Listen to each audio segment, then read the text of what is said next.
Hi hello. വയനാട്ടിലെ കൽപ്പറ്റയിൽ bypass റോഡിൽ ആ നിർദ്ദിഷ്ട പുനരധിവാസ മേഖലയിലൂടെ അതിനകത്താണ് ഇപ്പോൾ നമ്മൾ ബൈക്കിലൂടെ സഞ്ചരിക്കുന്നത്. ഒരു വർഷം മുമ്പ് ലോകം കണ്ട വലിയൊരു ദുരന്തത്തിന് സാക്ഷ്യം വഹിച്ച മണ്ണാണിത്. ആ മണ്ണ് വയനാടിൻ്റെ ചൂരൽമലയിലാണ്, മുണ്ടക്കൈയിലും. പക്ഷേ ഇവിടം ആശ്വാസത്തിൻ്റെ മണ്ണായി മാറുകയാണ്. തകർന്നടിഞ്ഞ ജീവിതങ്ങളെ ചേർത്ത് പിടിക്കാൻ കേരളക്കര ഒന്നാകെ കൈകോർത്ത് മുഖ്യമന്ത്രിയുടെ ദുരിതാശ്വാസ നിധിയിലേക്ക് ഒഴുകിയെത്തിയ ഏകദേശം 773 കോടി രൂപ സാധാരണക്കാരായ ജനങ്ങൾ തങ്ങളുടെ സമ്പാദ്യത്തിൽ നിന്ന് നൽകിയ ആ തുക ഉപയോഗിച്ച് സർക്കാർ പണിയുന്ന വീടുകളുടെ ഇന്നത്തെ അവസ്ഥയാണ് നമ്മൾ ഈ ബൈക്ക് യാത്രയിൽ കാണുന്നത്. പണികൾ നടക്കുന്നില്ല എന്ന് പറയാനാവില്ല, പക്ഷേ ഒരു വർഷത്തെ നീണ്ട കാത്തിരിപ്പിന് ശേഷവും തുടങ്ങിയ ഈ പണികൾ ഇപ്പോഴും ഇഴഞ്ഞു തന്നെ നീങ്ങുകയാണ്. ഈ ബൈക്കിലിരുന്ന് ചുറ്റും നോക്കുമ്പോൾ ആദ്യം കണ്ണിലുടക്കുന്നത് ഇവിടുത്തെ വഴികളാണ്. നോക്കൂ, ഒരു വീടിന് വേണ്ട ഏറ്റവും അടിസ്ഥാനപരമായ കാര്യം അങ്ങോട്ടെത്താനുള്ള നല്ല റോഡാണ്. എന്നാൽ ഇവിടെ മണ്ണും കല്ലും നിറഞ്ഞ യാത്ര ചെയ്യാൻ പോലും ബുദ്ധിമുട്ടുള്ള വഴികൾ നിർമ്മിക്കപ്പെട്ട് വരുന്നതേ ഉള്ളൂ. ഒരു വലിയ ടൗൺഷിപ്പ് വിഭാവനം ചെയ്യുമ്പോൾ ആദ്യം ഒരുക്കേണ്ടത് ഇത്തരം സൗകര്യങ്ങളല്ലേ. വീടുകൾ ഉയരുന്നുണ്ടെങ്കിലും അവയിലേക്കുള്ള വഴി പോലും ശരിയാക്കാത്തത് എന്തുതരം ആസൂത്രണമാണ്? പണമില്ലാഞ്ഞിട്ടല്ല, കൃത്യമായ പ്ലാനിംഗ് ഇല്ലാത്തത് കൊണ്ടാണ് കാര്യങ്ങൾ ഇങ്ങനെ നീണ്ടു പോകുന്നത്. ഇവിടെയൊക്കെ നമുക്ക് കാണാൻ കഴിയുന്ന വീടുകൾ നോക്കൂ, ചിലതിന് പെയിൻ്റൊക്കെ അടിച്ചു വെച്ചിട്ടുണ്ട്. ദൂരെ നിന്ന് കണ്ടാൽ പണി കഴിഞ്ഞു എന്ന് തോന്നും, പക്ഷേ അടുത്ത് ചെന്നാൽ അറിയാം ഒരൊറ്റ വീട് പോലും പൂർണ്ണ രൂപത്തിൽ താമസയോഗ്യമായിട്ടില്ല.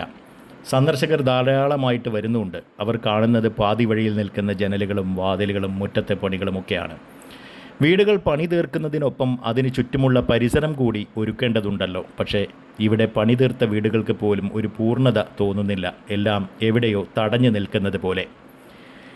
ഇപ്പോൾ പലയിടത്തും ഈ പറയുന്ന വേഗത പോലെ എന്തൊക്കെയോ നടക്കുന്നുണ്ട്. ഇത് കൃത്യസമയത്ത് പണി തീർക്കാൻ വേണ്ടിയുള്ളതല്ല എന്ന് നമുക്ക് കണ്ടാലറിയാം, മറിച്ച് ഉദ്ഘാടനത്തിന് വേണ്ടിയുള്ള ഒരു വെപ്രാളമാണ്. ഓരോ വർക്കിനും അതിൻ്റേതായ സമയം നൽകണം. കോൺക്രീറ്റും സിമൻറ്റും ഉറയ്ക്കാൻ കാത്തു നിൽക്കാതെ ഫിനിഷിംഗ് മാത്രം നോക്കി പണി തീർത്താൽ നാളെ ഈ വീടുകളുടെ ഉറപ്പ് ആര് പരിശോധിക്കും?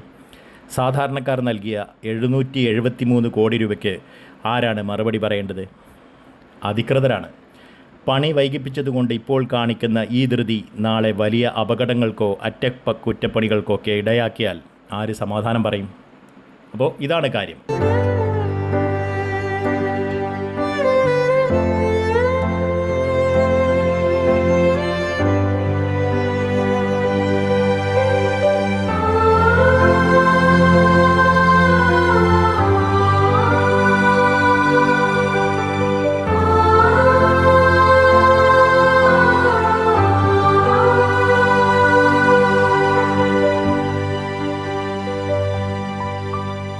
ഏറെക്കുറെ പണി പൂർത്തിയായ വീടുകൾക്കൊക്കെ മുകളിൽ സൗരോർജ്ജ പാനലുകൾ സ്ഥാപിക്കുന്നുണ്ട്. ഞാനത് ഇതിനിടയ്ക്കാണ് ശ്രദ്ധിച്ചത്. ഇങ്ങനെ നേരത്തെ ഒരു വാർത്തയൊന്നും കേട്ടിട്ടുണ്ടായിരുന്നില്ല. ഇത് വളരെ വലിയൊരു കാര്യമാണ് കേട്ടോ. അപ്പോൾ നിങ്ങൾക്കൊക്കെ ശ്രദ്ധിച്ചാൽ മനസ്സിലാവും. അല്പം കൂടി മുന്നോട്ട് പോയിട്ടുള്ള ദൃശ്യങ്ങളിൽ നിങ്ങൾക്ക് അത് കാണാൻ പറ്റും. അതായത് പണി പൂർത്തീകരിച്ച രൂപത്തിൽ ഇൻഫ്രാസ്ട്രക്ചർ അല്ല, അതിൻ്റെ പരിസരങ്ങളൊന്നും പണി ഒരു വീടിനും പൂർത്തിയായിട്ടില്ല. പക്ഷേ ഏറെക്കുറെ പണി പൂർത്തിയായി എന്ന് നമുക്ക് തോന്നുന്ന പെയിൻ്റ് അടിച്ചിട്ടുള്ള വീടുകളുടെയൊക്കെ മുകളിൽ ഇതേപോലെ സോളാർ പാനലുകൾ കാണാൻ പറ്റും. ഇപ്പോൾ ഈ വഴികളൊക്കെ പൂർണ്ണമായ തോതിൽ ഒന്ന് സജ്ജീകരിച്ച് വരണമെങ്കിൽ അതിന് ഒരു വർഷമെങ്കിലും ചുരുങ്ങിയത് എടുക്കുമെന്നുള്ളതാണ്. ആ കൂട്ടത്തിൽ ഈ വീടുകളുടെ പണികൾ കൂടി നന്നായി നടക്കുകയാണെങ്കിൽ വളരെ എളുപ്പത്തിൽ ഇത് പൂർത്തീകരിക്കാനാവും എന്ന് തന്നെയാണ് പറയാനാവുക. എന്തായാലും ഈ സന്ദർശനത്തിന് വരുന്ന ആളുകൾക്കൊന്നും കൃത്യമായിട്ട് ഏത് ഭാഗത്താണ് വീടുകളുടെ പണി പൂർത്തിയായിട്ടുള്ള അത്തരം വീടുകളെന്നൊന്നും ഒരു ഐഡിയയുമില്ല. ഇത് ചോദിച്ചാലും പറഞ്ഞു തരാനും മറ്റും നമുക്ക് അവിടെ ആരും ഇല്ലതാനും. എന്തായാലും പണിക്കാരൊക്കെ ബംഗാളികൾ ആയതുകൊണ്ട് കൃത്യമായിട്ടൊരു വിവരങ്ങളൊന്നും കിട്ടുക എന്ന് പറയുന്നത് ബുദ്ധിമുട്ടുമാണ്. എന്തായാലും ആ തുടങ്ങുന്ന ഭാഗത്ത് കൽപ്പറ്റ ബൈപ്പാസിനോട് ചേർന്നിട്ടുള്ള ഫ്രണ്ടേജിൽ തന്നെയാണ് പണി തീർന്ന കുറച്ച് വീടുകൾ ഉള്ളതെങ്കിലും ഞങ്ങൾ വന്നത് ഇങ്ങനെ ഇതിൻ്റെ പിൻഭാഗത്തേക്ക് ആദ്യം കയറി വരുന്ന ഒരു വഴികളിലൂടെയൊക്കെ ആയതുകൊണ്ട് തൊട്ടടുത്ത് കണ്ട ഒരു വീട് അത് തുറന്ന് കിടക്കുന്നുണ്ട്. അതിൻ്റെ വർക്കുകളും കാര്യങ്ങളൊക്കെ മുൻഭാഗത്ത് നടക്കുന്നു. ടൈലുകൾ അടുക്കി വെച്ചിട്ടുണ്ട്. ഇതൊക്കെ ഇങ്ങനെ അശ്രദ്ധമായിട്ടാണ് ഇട്ടിരിക്കുന്നത് കേട്ടോ. അപ്പോൾ ഈ ടൈലുകളിലൊക്കെ സ്ക്രാച്ചസും മറ്റുമൊക്കെ വീഴാനുള്ള സാധ്യതയുണ്ട്. എന്തായാലും മുൻവശത്തെ ഡോറ് തുറന്ന് കിടക്കുന്നതുകൊണ്ട് തന്നെ ഞങ്ങൾ നേരെ ഉള്ളിലേക്ക് കയറി. റൂമുകളുടെയൊക്കെ ചിത്രം പകർത്താൻ വേണ്ടി ഞങ്ങളിങ്ങനെ വീഡിയോ എടുത്തുകൊണ്ടിരിക്കുകയാണ്. ഇവിടെ നമുക്ക് ആ ഒരു റൂം കാണാം. ഇവിടെ ഒരു ഡൈനിങ് ഏരിയ ആണെന്ന് തോന്നുന്നു. ഒരു വാഷ് ഏരിയ കാണുന്നുണ്ട്. അതേപോലെ തന്നെ മറ്റൊരു റൂം കാണാം. തൊട്ടപ്പുറത്ത് കിച്ചൺ കാണുന്നുണ്ട്. ഇതാ ഇങ്ങോട്ട് വരുമ്പോൾ ഇതൊരു ചെറിയ ബെഡ്റൂമാണെന്ന് തോന്നുന്നു. ഓക്കെ, ഇതൊരു ബെഡ്റൂമാണ്, പക്ഷേ അറ്റാച്ച്ഡ് അല്ല. അറ്റാച്ച്ഡ് റൂം ഒരെണ്ണം മാത്രമാണ് ഉള്ളതെന്ന് തോന്നുന്നു. അതോ അറ്റാച്ച്ഡ് റൂമിൽ കാണുന്നില്ല. എന്തായാലും ഈ തരത്തിൽ കുറച്ച് ചെറിയ പരിമിതമായ സൗകര്യങ്ങൾ ആണെങ്കിലും അത് ഉള്ളത് വൃത്തിയായിട്ടുണ്ട് എന്നുള്ളത് തന്നെ പറയാം. എന്തായാലും ഈ തരത്തിലാണ് കാര്യങ്ങൾ കിടക്കുന്നത്. എന്തായാലും കൂടുതൽ കാഴ്ചകളിലേക്കൊന്നും നമ്മൾ പോകാനുള്ള സമയം ഉണ്ടായിരുന്നില്ല. കാരണം നമ്മുടെ മുസ്ലിം ലീഗിൻ്റെ ആ ഒരു ഫംഗ്ഷൻ നടക്കുന്ന വേദിയിലേക്ക് നമുക്ക് എത്തേണ്ടതുണ്ടായിരുന്നു. അപ്പോൾ ചുറ്റും കണ്ട കുറേ അധികം ദൃശ്യങ്ങൾ ഇതേപോലെ വളരെ പെട്ടെന്ന് പകർത്തിക്കൊണ്ട് നമ്മൾ തൊട്ടടുത്ത ആ ഒരു കാഴ്ചയിലേക്കൊക്കെ പോവുകയായിരുന്നു. ഏറെക്കുറെ ബൈക്ക് കൊണ്ട് തന്നെ നമ്മൾ ഇതിനകത്തൊരു പ്രദക്ഷിണം നടത്തി ഒരു ഓട്ടം കൃത്യമായിട്ട് ഈ ഭാഗങ്ങളിലൂടെയൊക്കെ സഞ്ചരിച്ചു. അപ്പം അല്പം കൂടി താഴോട്ട് പോയപ്പോഴാണ് അവിടെ ഈ ഒരു റൂം, ഈ വീടുകളുടെ ഉദ്ഘാടനത്തിന് വേണ്ട ഒരു സ്പെഷ്യൽ സംവിധാനങ്ങളൊക്കെ ഇവിടെ സംഘടിപ്പിച്ചിട്ടുള്ളത് കണ്ടത്. ഈ ഭാഗത്ത് കുറച്ച് ചരലൊക്കെ പരത്തി പെട്ടെന്ന് ഒറ്റ നോട്ടത്തിൽ ഒരു പണിതീർന്ന സെറ്റപ്പൊക്കെ ഉണ്ടാക്കി വെക്കാൻ വേണ്ടി അവർ ശ്രമിച്ചിട്ടുണ്ട്. റവന്യൂ മന്ത്രി, മുഖ്യമന്ത്രി അടക്കമുള്ള ടീംസൊക്കെ വന്നിട്ടാണ് ഇതിൻ്റെ ഉദ്ഘാടനം നടക്കുന്നത്. പക്ഷേ പണി എവിടെയും എത്തിയിട്ടില്ല എന്നുള്ളതാണ് നമുക്കിത് കണ്ടാലും മനസ്സിലാക്കാനാവുന്ന കാര്യം എന്നുള്ളതാണ് കഥ. എന്തായാലും തൊട്ടടുത്ത ദിവസങ്ങളിൽ ഇതിൻ്റെ ഉദ്ഘാടനം നടക്കുന്നുണ്ട്. എന്തായാലും ലീഗിൻ്റെ വീടുകളുടെ പ്രവർത്തനം ആദ്യം തന്നെ അവർ ഉദ്ഘാടനം നടത്തുകയും ഗുണഭോക്താക്കൾക്ക് കൈമാറുകയും ചെയ്യുന്നുണ്ട്. ഇവിടെ 100-ലധികം വരുന്ന ഗുണഭോക്താക്കൾക്ക് താക്കോൽ കൈമാറിയെങ്കിലും അവർക്ക് ഈ വീടുകളിൽ താമസിക്കാൻ 1 വർഷമെങ്കിലും കാത്തിരിക്കണമെന്നാണ് ഇപ്പോഴും അറിയാൻ കഴിഞ്ഞത്. എന്തായാലും നേരത്തെ നമ്മൾ ദൂരെ നിന്ന് കണ്ട സൗരോർജ്ജ പാനലുകളെ നമുക്കൊന്ന് അടുത്ത് കാണാൻ വേണ്ടി ഒരു വീടിൻ്റെ മണ്ടയിലേക്ക് കയറി, ടെറസിലേക്ക് കയറിയിട്ട് നോക്കിയപ്പോൾ ഇതേപോലെ മനോഹരമായിട്ടൊരു 3 kV സോളാർ പാനൽ സംവിധാനമൊക്കെ സെറ്റ് ചെയ്ത് വെച്ചിട്ടുണ്ട്. 2 മുതൽ 3 kV എന്നാണ് അവിടെ അന്വേഷിച്ചപ്പോൾ അറിയാൻ കഴിഞ്ഞത്.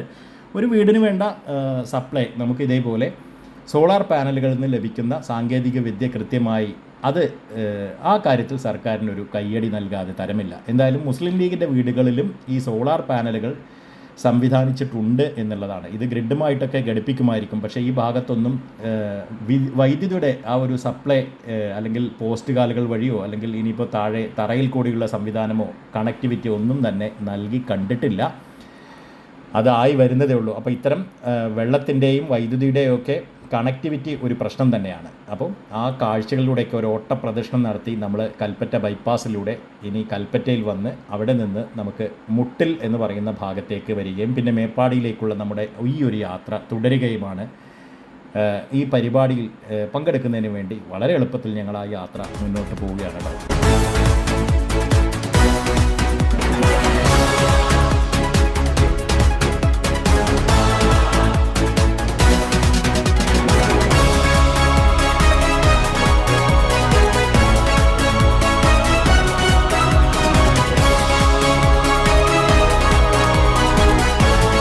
ഈ ബൈക്ക് ആയതുകൊണ്ട് മാത്രമാണ് നമുക്ക് മുന്നോട്ട് പോകാനാവുന്നത് എന്ന് നിങ്ങൾക്ക് ഈ ദൃശ്യങ്ങളിൽ നിന്നൊക്കെ കാണാനാവും.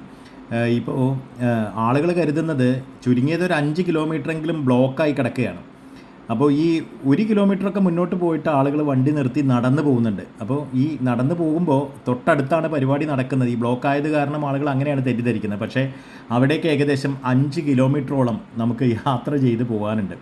അത്രയും ദൂരേക്ക് പോലും ഈ പന്തല്ലൂർ ഭാഗത്തേക്ക് പോകാനുള്ള വഴിയിലേക്കും ഇങ്ങോട്ട് താമരശ്ശേരി വഴിയുള്ള ഭാഗത്തേക്ക് മേപ്പാടി പഞ്ചായത്തിൽ നിന്ന് ഇങ്ങോട്ട് വരുന്ന മെയിൻ റോഡിലേക്ക് വരുന്ന ഭാഗത്തേക്കും എല്ലാം ഇതേപോലെ ബ്ലോക്കാണ്. അപ്പോൾ ഒരു നിവൃത്തിയില്ല. പിന്നെ എങ്ങനെയൊക്കെയോ ഇതിനിടയിലൂടെ ഉന്തിത്തള്ളി നമ്മൾ അങ്ങനെ മുന്നോട്ട് പോയി ഈ യോഗസ്ഥലത്തിന് അടുത്ത് വരെ എത്തി എന്നുള്ളതാണ് കഥ. എന്തായാലും യോഗസ്ഥലവും കഴിഞ്ഞ് നമുക്ക് കുറച്ചുകൂടെ അപ്പുറത്തോട്ട് പോകാനായി. അവിടെ നിന്ന് ഒരു ഷോപ്പിംഗ് കോംപ്ലക്സിൻ്റെ ഒരു ഫ്രണ്ടിൽ നമ്മളിതേപോലെ വണ്ടി നിർത്തി പാർക്ക് ചെയ്തുകൊണ്ട് നമ്മൾ ഈ പരിപാടിയിൽ പങ്കെടുക്കാൻ വേണ്ടി നമുക്ക് സൗകര്യം ലഭിച്ചു എന്നുള്ളതാണ്. പിന്നെ പരിപാടിയിലേക്ക് പങ്കെടുക്കാൻ പിന്നെ അതിലും വലിയ ചില പരിപാടികൾ നടന്നു എന്നുള്ളതാണ്.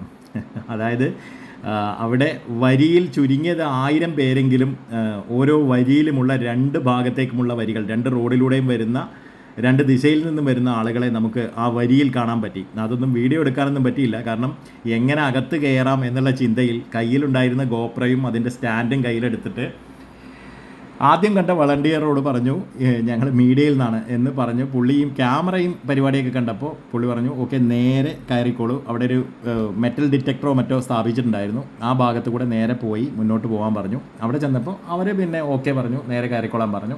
വരിയിൽ നിൽക്കാതെ പതുക്കെ അങ്ങോട്ട് അകത്തോട്ട് കയറാനും പറ്റി. എന്തായാലും അതിരാവിലെ വീട്ടിൽ നിന്ന് ഇറങ്ങിയിട്ട് നമുക്ക് ഈ പറഞ്ഞ പോലെ ഞങ്ങൾ ഏകദേശം 2 മണി സമയത്താണ് ഈ സ്പോട്ടിലേക്ക് എത്തുന്നത്. അവിടെ നിന്ന് 1 മണിക്കൂർ കൊണ്ടാണ് കൽപ്പറ്റയിൽ പോയി സർക്കാരിൻ്റെ പുനരധിവാസ പദ്ധതിയുടെ വീഡിയോയും ഫോട്ടോയും ഒക്കെ എടുക്കുകയും ആ ദൃശ്യങ്ങളൊക്കെ കാണുകയും എല്ലാം ചെയ്തതിന് ശേഷം തിരിച്ച് വീണ്ടും ഇവിടെ മേപ്പാടിയിലേക്ക് വന്ന് ഈ ഒരു ഭാഗത്ത് എത്തിച്ചേരുന്നത്. എന്തായാലും വളരെ ധൃതിയിലുള്ള ഒരു യാത്രയായിരുന്നു. ഒരു സെക്കൻഡ് പോലും യഥാർത്ഥത്തിൽ കിട്ടിയില്ല എന്നാണ്. പിന്നെ നോമ്പായതുകൊണ്ട് ഭക്ഷണം കഴിക്കാനോ വെള്ളം കുടിക്കാനോ ആ സമയമൊന്നും പോയില്ല. ആ സമയം കൂടി നമുക്ക് ഫുള്ളി യാത്രയായിരുന്നു എന്ന് വേണം പറയാൻ. എന്തായാലും മനോഹരമായിട്ടുള്ള ഈ ഗ്രാമീണ ഭംഗിയിലൂടെ ഈ വീടുകളൊക്കെ കിട്ടിയവർ ഭാഗ്യവാന്മാർ തന്നെയാണ് കേട്ടോ. എന്തായാലും വിനാശകരമായിട്ടുള്ള ഒരു ദാരുണമായ സംഭവത്തിന് ശേഷം അവർക്ക് ആശ്വസിക്കാം. തീർച്ചയായിട്ടും അവരതിന് പരിപൂർണരായിട്ടും അർഹരാണ് ഈ വീടുകൾക്കെല്ലാം തന്നെ. ഇവിടെയും സർക്കാരിൻ്റെ വീടുകൾ കിട്ടിയ ആ ഭാഗത്തും എല്ലാം തന്നെ. കാരണം ഇതാരെയും കുറ്റപ്പെടുത്തിയിട്ട് കാര്യമില്ല. നമ്മുടെ സിസ്റ്റത്തിൻ്റെ ഒരു ഫെയിലിയറാണ് ഗവൺമെൻറ് തലത്തിൽ നിന്ന് നമുക്ക് ഈ വീടുകളുടെ മെല്ലെപ്പോക്ക്, പണിതീരാത്ത മെല്ലെപ്പോക്കിൽ നമുക്ക് മനസ്സിലാകുന്നത്. പക്ഷേ മുസ്ലിം ലീഗിൻ്റെ ഭാഗത്ത് നിന്ന് അതിൻ്റെ ആ പരിപാടിയിൽ തന്നെ അതിൻ്റെ കോൺട്രാക്ടർ അല്ലെങ്കിൽ ആ ഒരു പ്ലാൻ തയ്യാറാക്കുന്ന ടോണി എന്ന് പറയുന്ന പുള്ളിക്കാരൻ പ്രസംഗത്തിൽ സൂചിപ്പിക്കുന്നുണ്ടായിരുന്നു, PK ബഷീർ എന്ന് പറയുന്ന അപൂർവ അസാധാരണത്വമുള്ള വ്യക്തിത്വം.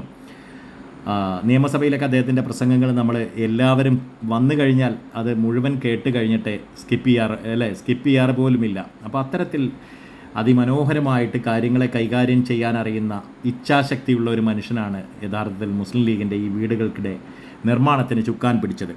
അപ്പം അത് വളരെ ഭംഗിയായിട്ട് പൂർത്തിയാക്കാനും അദ്ദേഹത്തിനായി എന്നുള്ളതാണ്. എന്തായാലും ഞങ്ങൾ തൊട്ടപ്പുറത്ത് കണ്ട അവിടെ ആ കോംപ്ലക്സിൽ വാഹനം പാർക്ക് ചെയ്ത് പരിപാടിയുടെ കാര്യപരിപാടികളിലേക്ക് കടക്കുകയായിരുന്നു. അപ്പോൾ അവിടെ പ്രിയങ്ക ഗാന്ധി ഉദ്ഘാടകയായിട്ട് പ്രസംഗിക്കുന്നുണ്ടായിരുന്നു.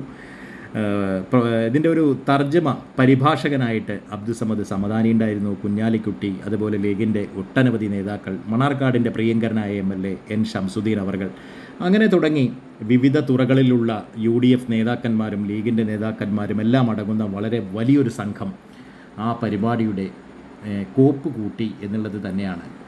പരിപാടി ഏറെക്കുറെ അവസാനിച്ച് ഞങ്ങൾ അതിൻ്റെ അവസാന ഘട്ടത്തിൽ തിരക്ക് ഉണ്ടാവുമെന്ന് കരുതി പെട്ടെന്ന് തന്നെ ആ ഒരു ഭാഗത്തു നിന്ന് സദസ്സിൽ നിന്ന് പുറത്തേക്ക് പോരാൻ വേണ്ടി ശ്രമിച്ചു.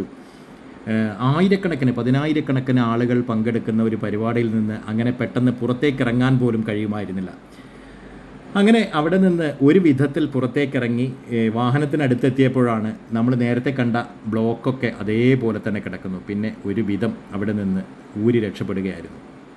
ഈ യാത്രക്കിടയിൽ ഞങ്ങൾ ചൂരൽമലയിലും മുണ്ടക്കയിലുമൊക്കെ യാത്ര പോയിരുന്നു. ആ ഭാഗങ്ങളെല്ലാം സന്ദർശിച്ചിരുന്നു.